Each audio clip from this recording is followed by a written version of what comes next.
안녕하세요. 하하TV 하하입니다. 오늘은 명품 인테리어에 대해서 한번 다뤄보려고 합니다. 인테리어에서 갑자기 명품 이야기가 나오니 의아해 하실 수도 있습니다. 하지만 한국인이 대부분 좋아하는 게 명품인데 이 명품 디자인이 인테리어 업계에서도 통용되기 때문입니다. 보통 하이엔드 디자인이라고 하죠. 각종 SNS를 타고 하이엔드라는 이름하에 인테리어 비용이 급상승하였습니다. 그런데 요즘은 하이엔드가 아니라 남들 하는 만큼만 해도 30평형대 7, 8천만 원이 보통인 수준입니다. 원자재 값 상승에 인건비 상승으로 근 1, 2년 사이 공사비도 엄청나게 올랐습니다. 이왕 오래 살 집 예쁘게 고치고 싶은 마음은 다들 똑같을 거라 생각합니다. 인테리어 견적서를 의뢰해서 받다 보면 생각했던 예산보다 공사비가 비싸서 당황스러운 경험이 있으리라 생각됩니다. 왜 그렇게 비싼 공사비로 느껴지는지 알려드리겠습니다. 오늘 영상 끝까지 보시고 성공적인 인테리어 되시길 바랍니다. 오늘 명품 인테리어에 대해서 이야기 해볼 건데 자기도 명품 좋아하지? 당연하지. 명품 안 좋아하는 사람 별로 없을걸? 우리나라에서 명품이라고 쓰지만 명품을 대표하는 단어는 럭셔리거든? 럭셔리의 뜻 중엔 이런 게 있어. 많이 비싼 거고 거기다가 필요하지 않은 것. 비싸기는 한데 정말 필수제는 아닌 것을 우리나라에서는 명품이라고 부르지만 사실 명품에 적합한 단어는 사치품이야. 아무 필요가 없지만 그냥 있으면 기분 좋은 거? 그게 제품이 될 수도 있고 인테리어가 될 수도 있지. 인테리어에도 명품 디자인이 있어? 인테리어에선 명품이란 말보다는 하이엔드라는 말을 많이 쓰는데 네이버 사전에 하이엔드를 검색하면 뜻이 비슷한 기능을 가진 것 중 가장 좋은 걸 뜻한대.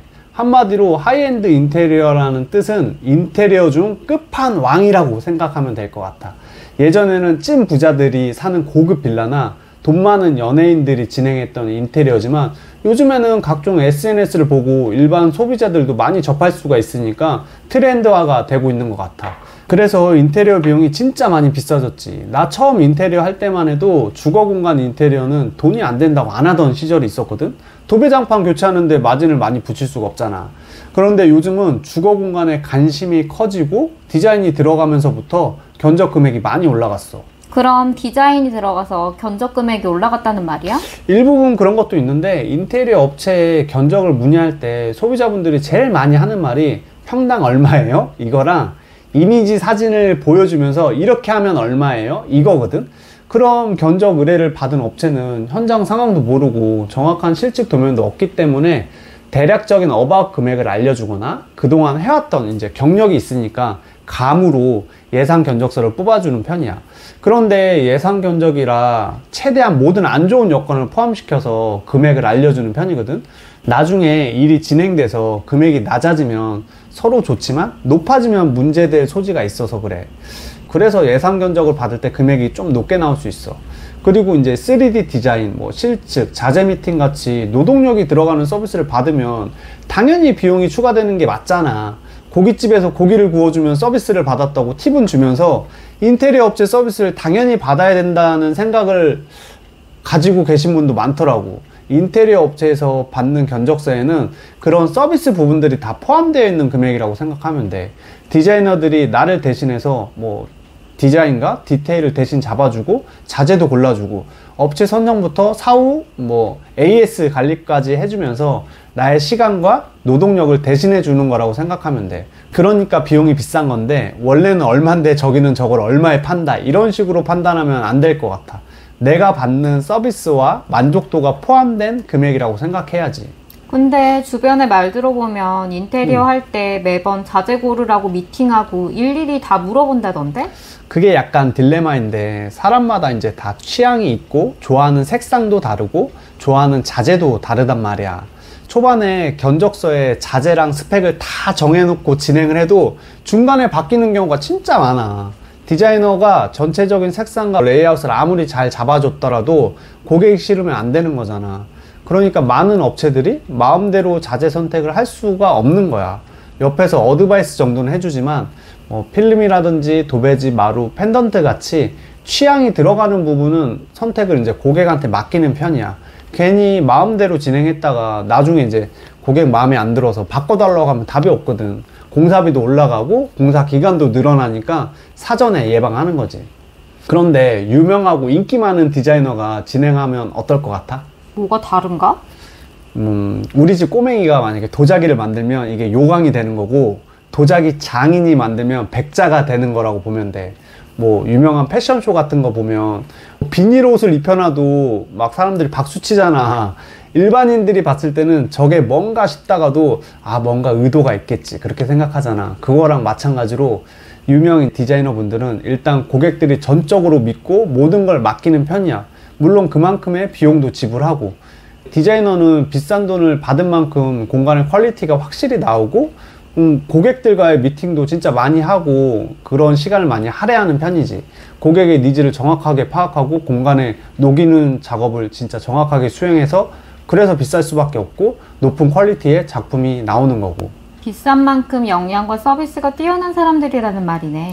맞아. 그러니까 유명해지고 계속해서 좋은 작품들이 나오는 것 같아. 이렇게 비싼 돈을 주고 인테리어 하는 사람들이 점점 많아지고 있어. 그런데 그런 인테리어를 조금 저렴하게 하기 위해서 일반적인 보통 인테리어 업체에서 트렌드에 맞는 이제 디자인을 진행하기도 하는데, 그게 조금 문제가 있는 것 같아. 오빠도 인테리어 하면서 그게 왜 문제야? 전체적인 인테리어 비용이 올라가면 좋은 거 아니야? 내 생각에는 요즘에 은근슬쩍 뭐 사는 동네 어디고 자가인지 전세인지 이런 걸 거리낌 없이 물어보고, 또 그 사람의 경제력을 보고 그걸 계급화하는 사람들이 꽤 있더라고. 내 계급을 사실상 보여주는 느낌으로 명품도 사고 외제차도 사고, 뭐 요즘에 진짜 사람을 많이 상대하다 보면 나만 빼고 다 부자처럼 느껴질 때가 많거든. 어디는 뭐 1년에 두세 번 해외여행도 가고, 차도 고급차고, 뭐 애들 학원도 비싼 데만 보내고 막 그러는데, 나는 왜 이렇게 살까 싶은 생각이 많이 들어. 과연 나 빼고 다들 부자일까? 물론 돈이 많으면 사치품도 사고 인테리어도 삐까뻔쩍하게 하고 그래야지 경제도 살고, 나 같은 인테리어 하는 사람도 돈 벌고 그러는데, 돈이 많으면 사치를 해주는 게 맞는데, 문제는 돈이 없는데 사치를 하는 게 문제인 거고, 더 큰 문제는 사치를 안 하고 싶은데 해야 될 것 같은 분위기가 문제인 것 같아. 예를 들어서 집을 고쳤는데 SNS에 업로드를 했어. 뭐 혹은 집들이를 했는데 예쁘다는 소리를 들어야 되는데 깨끗하네 이런 소리 듣기는 싫잖아. 맞아. 이왕 인테리어 했는데 예쁘게 해야지. 호텔 화장실, 호텔 침실 이런 거 다들 원하지 않아? 근데 내가 상담하면서 취향이 어떠세요 물어보면 대부분의 사람들이 뭐 유행을 타지 않고 질리지 않는 디자인이 좋다고 하거든. 다들 똑같은 말을 많이 해. 우리나라처럼 컬러 쓰는 걸 무서워하는 나라도 없어. 길거리에 차를 봐도 흰색, 검정색, 회색 이렇게가 제일 많아. 맞아. 왜? 중고차 방어가 잘 되니까. 괜히 이상한 색 사면 나중에 팔 때 손해보니까 집 인테리어도 마찬가지로 그냥 무난한 걸 원하는 사람들이 많아. 그게 이제 각 시대의 트렌드에 맞게 하는 건데, 그걸 유행 타지 않는 거라고 착각을 하고 인테리어를 하고 이제 무의식적으로 나중에 금전적 손해를 안 보려고 하거든. 그리고 이제 그거를 마케팅으로 활용하는 사람들도 많은 것 같아. 이렇게 하면 손해를 보지 않는다. 뭐 우리가 유행 타지 않는 디자인을 잘하면 네가 손해를 보게 하지 않을 거다 라는 믿음을 주는 거야. 이렇게 하면 나중에 집을 팔 때도 비용 인정을 받을 수 있다. 너의 집값이 올라갈 거다. 이런 식으로.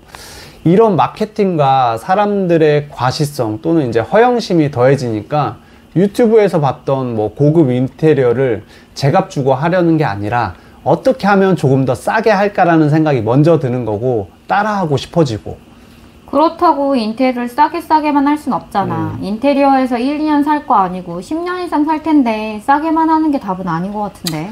그러니까 본인에게 맞는 인테리어는 어떤 걸까 막 이런 생각을 하는데, 그거는 솔직히 잘 모르겠지만 인테리어 견적서를 받고 총 금액을 봤을 때 부담이 없어야 돼. 총 금액을 보고 세부 내역으로 돌아가서 하나씩 이건 싸고 저건 비싸고를 검토하고 있다면 그건 내 기준으로는 나의 능력 밖이라는 생각을 해. 그런데 만약에 총 금액을 봤는데 세부 내역에서 금액이 괜찮아. 그래서 세부 내역에서 빠진 게 없는지 검토하고 있다면 어느 정도 내가 수용할 만한 인테리어라는 말이고, 이걸 해야 할지 말아야 할지 뭐 수개월 동안 고민하고 뭐 계절이 몇 번 바뀌고 고민이 끝나는 사람들도 있어. 그거는 하면 안 되는 거지.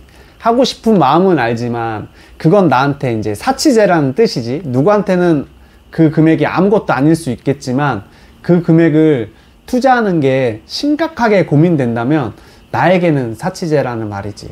왜냐하면 비싼데 나한테는 굳이 필요 없는 거라서 그런 고민을 하는 거거든. 부자처럼 보이는데 집중하는 사람들이 정말 많거든. 그런데 내 자산을 늘리는데 집중하는 사람은 소수야. 그리고 내 자산을 늘리는데 집중하면 이렇게 부자처럼 보이려고 집중하는 사람들이 뭐라고 해? 왜 그렇게 공상맞게 사냐고. 그런데 내 생각에 인생을 잘 살고 있다라는 거를 이제 경제적으로만 보면 그 자산을 늘리는데 집중하는 사람이 훨씬 더 잘 살고 있을 확률이 높을 거야. 내가 필요한 것들을 잘 판단하는 사람이 필요 없는 사치제를 사는 사람보다 후회하지 않을 확률이 더 높거든. 물론 명품이나 하이엔드를 추구하는 삶을 사는 인생을 사는 것도 본인의 선택이기 때문에 후회가 없으면 상관이 없어. 삶의 방향성이 다른 것 뿐이지. 다시 말하지만 돈이 많으면 사치를 해야 해. 하지만 돈이 없다면 나의 방향성이 무엇인지 깊은 고민이 필요하다고 생각해. 내가 항상 느끼지만 진짜 나는 그런 생각을 해본 적이 별로 없는데 오빠 어떻게 그런 생각을 하고 살아? 이런 생각을 안 하고 산다고? 당연히 해야 되는 거 아니야? 나는 생각을 안 하는 자기가 더 신기한데? 나는 현재가 더 중요한 사람이라서? 현재가 중요한 만큼 미래도 중요하잖아. 나중에 우리 박스 줍지 말고 저축하면서 잘 살자. 오늘 영상 어떠셨나요? 인테리어 업체의 견적을 받고 공사를 진행할 때는 공사비 이외에도 서비스 영역의 금액이 포함되어 있다고 생각하시면 됩니다. 물론 디자이너의 역량에 따라 서비스 영역의 폭 역시 넓어지고 견적 금액도 높아지겠죠. 오히려 디자이너의 역량이 부족하다면 견적 금액은 낮아지고 본인의 안목이 더 필요한 경우도 생깁니다. 내 자산의 큰 부분을 차지하는 집인 만큼 큰 돈 들여서 사치를 부릴 수도 있습니다. 다만 내가 받은 견적이 유독 비싸게 느껴지는 이유는 불필요한 지출을 해야 한다는 무의식이 반영됐다고 생각합니다. 시청자 여러분들도 제 영상을 보시면서 한 번쯤 생각하는 시간을 가져보시면 좋을 것 같습니다. 오늘 영상 여기서 마치겠습니다. 구독과 좋아요 부탁드립니다. 감사합니다.